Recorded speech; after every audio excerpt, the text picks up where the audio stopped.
L'ISP Podcast est un canal de vulgarisation des actions de l'Association internationale des soldats de la paix et des entités qui lui sont rattachées. Aussi, l'ISP Podcast se veut être un petit espace d'échange authentique sur des sujets en lien avec la philosophie de l'association.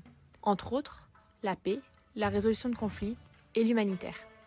Ça y est, et maintenant, à vous de découvrir tout cela. Chers internautes, bonjour.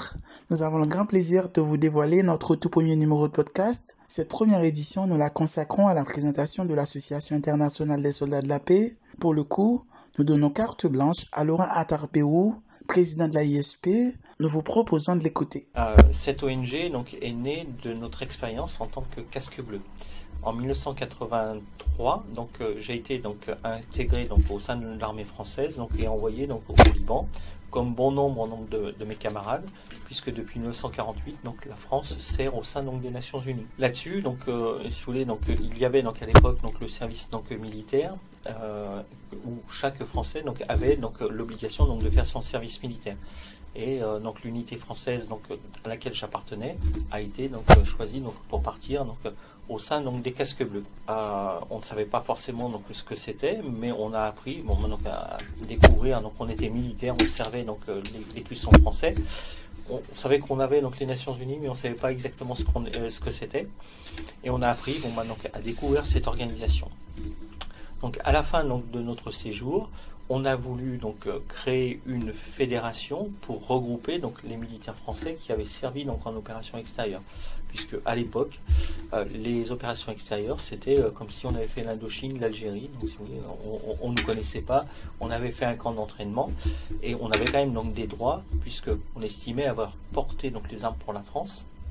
On avait des droits et on voulait que ces droits, et à ce moment-là, il fallait se réunir en fédération. C'est comme ça que la FNAM a été créée en 1985. Et puis, comme notre génération avait servi les Nations Unies, on s'est dit, on a eu des camarades népalais, fidjiens, sénégalais. Ce qui serait bien, c'est de les retrouver dans cette maison des Nations Unies. En 1986, on est arrivé cheminant aux Nations Unies. On a poussé la porte du bookshop. Le bookshop, là, il y a eu un petit sourire commercial et c'est le côté humanité qu'on a trouvé au sein de l'organisation. Très rapidement, on est monté au secrétariat général de Genève, des Nations Unies Genève. Et puis, il y avait Monsieur Stopford, qui était un adjoint du directeur, qui nous dit, mais c'est bien votre association, mais il n'y a que des Français, c'est pas que des Onusiens. Ce qui serait bien, c'est de créer une association typiquement onusienne, parce que ça n'existe pas. On est rentré en France, on a encore travaillé un petit peu avec les Nations Unies, et le 19 novembre 1988, on a amené aux Nations Unies, on a déposé en préfecture la future association internationale des soldats de la paix, l'ISP. Mais on voulait initialement créer une association pour nous retrouver. Là, on a fait plusieurs activités, mais qui étaient liées à la reconnaissance des droits, liées aux anciens combattants. Et les premiers qui nous ont rejoints, c'est les Irlandais. Il y a de belles photos où on est allé en uniforme encore, voir nos camarades irlandais. Et là, les Nations Unies, chemin faisant, les Nations Unies nous ont dit, mais bon, c'est bien, vous venez nous voir, on est content, vous portez le badge des Nations Unies, mais vous ne faites pas partie réellement vous êtes une ONG française, vous ne faites pas partie réellement de la maison. Et il faut demander un statut de reconnaissance. Là, on l'a écrit, tant bien que mal, parce qu'on était une petite association. Et au mois de juin 1995, on s'est retrouvé à New York. Bien habillés, tout ça, très heureux. On est les bleus, on est les plus forts. On a servi au prix du sang versé, on a fait du sacrifice pour les Nations Unies, on va être reconnu. Et c'est là que on a eu les premiers contacts vraiment avec la diplomatie, où le conseil économique et social a un organe qui étudie et décide sur l'approbation des ONG. On arrive, on se présente. La première personne, la présidente, était une Indonésienne, très gentille. puis le premier ambassadeur donc, qui nous pose la question, c'est l'ambassadeur du Swaziland. Il nous dit, mais est-ce que vous ne croyez pas que vous êtes donc des mercenaires donc, au service des Nations Unies? Swaziland, donc c'est un beau pays, mais ça s'appelait donc la Rhodésie, et que côté mercenaire, donc ils savaient réellement ce que c'était. Donc j'étais pas forcément très diplomate donc à l'époque, je lui ai dit. Il n'a pas beaucoup apprécié. Et là, on s'est aperçu aussi qu'il y avait donc la négociation. Ce qui était évident pour nous n'était pas forcément, parce que on avait un bloc des non-alignés avec Cuba, avec donc là comment donc il y avait l'Égypte, il y avait donc je me rappelle plus donc l'autre pays qui avait aussi donc leurs ONG. Il y avait donc les Américains qui oui bon c'est bien on va les prendre mais sans plus. Il y avait les Irlandais qui étaient 100% pour nous puisqu'on avait un général donc qui était vice-président donc de la ISP et puis les Anglais non, franchement donc une ONG donc en première catégorie. Donc la présidente donc a levé la séance et c'est là au moment donc dans les couloirs qu'il y a eu donc la discussion et la présidente donc a dit donc voilà vous avez le statut donc consultatif le plus important donc de première catégorie. On était contents, on était reconnus, mais que faire et quoi faire donc avec ça parce qu'il fallait donc aussi apprendre parce que l'inconvénient et notre avantage c'est qu'on avait servi donc la paix les armes donc à la main mais bon nombre d'entre nous n'étaient pas universitaires ou on n'avait pas forcément donc fait donc des études. C'était les études donc du terrain. Il a fallu apprendre tout ça. Il a fallu donc se coller donc sur la peau, donc être quelque part un peu donc des universitaires, juristes, quelque part donc des militaires, donc qu'on était aussi donc des diplomates parce que on jouait donc dans le cours de la diplomatie et puis donc des humanitaires parce que le fondement donc de l'ISP c'était pouvoir continuer dans le civil détaché de toutes les obligations donc liées donc à nos États ou donc à nos armées. Continuer donc notre action donc de paix. On est reconnu. C'était à l'époque donc vous savez la Yougoslavie. Donc la Yougoslavie. Donc là donc on s'est dit on va essayer donc de faire de l'humanitaire. Donc on a fait une dizaine donc de voyages donc en humanitaire donc pour apporter donc des colis, pour apporter donc de l'aide. Mais on a fait de l'humanitaire donc comme toute petite ONG. On s'est aperçu qu'il y avait quand même les 4 composantes et que dans ces 4 composantes il y avait aussi beaucoup de difficultés et beaucoup donc d'incompréhension. L'incompréhension entre donc le monde humanitaire donc et le monde militaire. Sauf que nous, on était donc des militaires qui vouliez donc faire de l'humanitaire sans être donc dans un état. On a eu un petit peu des complexes. Et puis on a fait donc on a fait notre révolution donc culturelle. Et dans le cadre de cette révolution culturelle, on a posé donc les bases des missions de l'ISP. Ces bases, c'était les cinq piliers. Le premier pilier, c'est une force de proposition pour les Nations Unies et la communauté internationale. C'est nous, Casque Bleu des Nations Unies, souhaitons que pour qu'un monde meilleur sur différents sujets. C'est là qu'en même temps, on a commencé à intégrer déjà donc en 94 la lutte contre les mines antipersonnelles, puisque c'est réellement donc une arme des lâches. Les premiers à avoir donc les effets négatifs donc de l'armement et les armes, c'est bien donc les militaires, c'est bien donc les Casques Bleus. Donc c'est aussi donc une cause qui nous tenait à cœur. Donc on a commencé à travailler donc avec donc Handicap International dès donc 1994.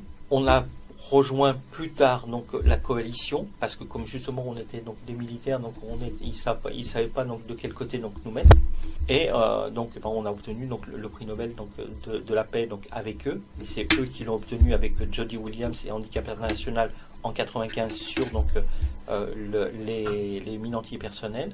On a commencé à intégrer donc la conférence sur le désarmement, sur donc les conférences sur donc l'humanitaire. Donc on a même travaillé donc sur le climat et puis chemin faisant donc l'ISP donc c'est aussi a grandi donc avec des différents pays qui nous ont rejoints. Deuxième chose donc c'était créer des associations dans différents pays. Parce que retrouver donc les 1 million d'anciens casques bleus donc qui avaient servi donc les nobles principes donc de la Charte des Nations Unies. Donc là, il fallait donc qu'on les retrouve dans un esprit de fraternité et de grande famille pour pouvoir donc aider donc les autres. On avait donc le troisième pilier et on a toujours donc le troisième pilier, ce qui est le social, via donc les associations donc locales. Le quatrième qu'on a développé, c'est donc l'humanitaire. Alors Ça a été donc un humanitaire donc de petites donc associations.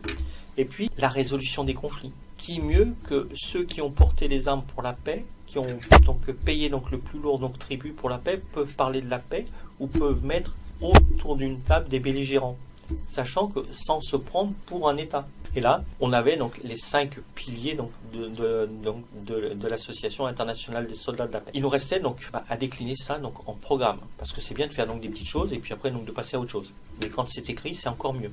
Ça c'est peut-être donc au contact des universitaires où nous, anciens militaires, on a commencé aussi donc à essayer de réfléchir et donc de travailler.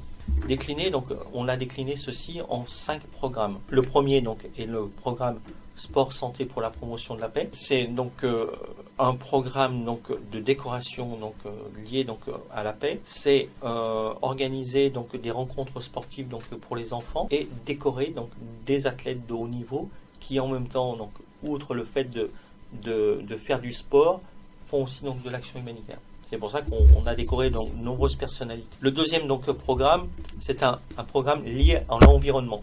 C'est donc qui est lié à l'environnement, mais pas COP21. C'est plutôt former les gardes d'espaces naturels protégés. Dans bon nombre de pays, donc les gardes forestiers ou la police de l'environnement, c'est d'anciens militaires.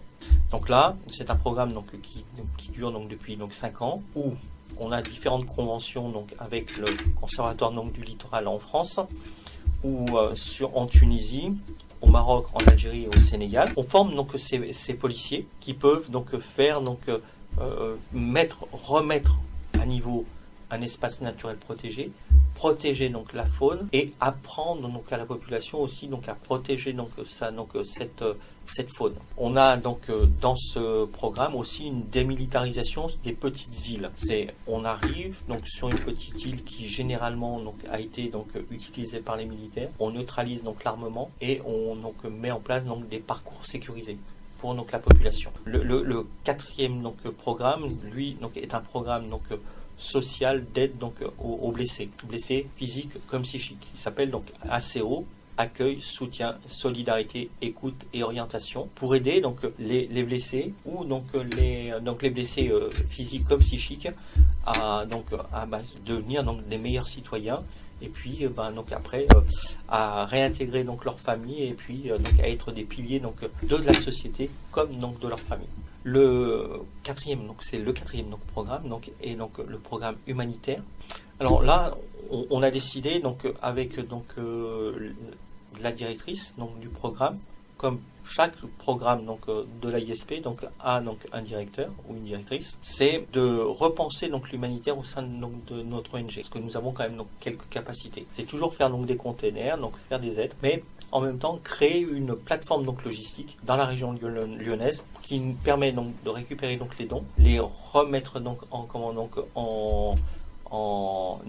les réparer s'il y a besoin, et puis après donc soit d'en faire profiter donc des petites associations, ou soit donc après donc de monter donc des programmes donc à l'étranger. Ça, si vous voulez, c'est un petit peu donc l'humanitaire. Et on a aussi donc une capacité, comme je vous le disais donc au début, c'est de pouvoir donc assister donc participer donc à des conférences. Donc là, on peut très bien donc, et c'est ce qu'on essaye de faire, c'est rentrer donc dans des clusters au sein donc de OCHA, qui est donc la division humanitaire donc des Nations Unies, comme donc aussi donc celles donc des clusters qui sont liés au HCR, au Commissariat aux réfugiés, puisque l'inconvénient et l'avantage, c'est que toutes les Nations Unies nous sont ouvertes.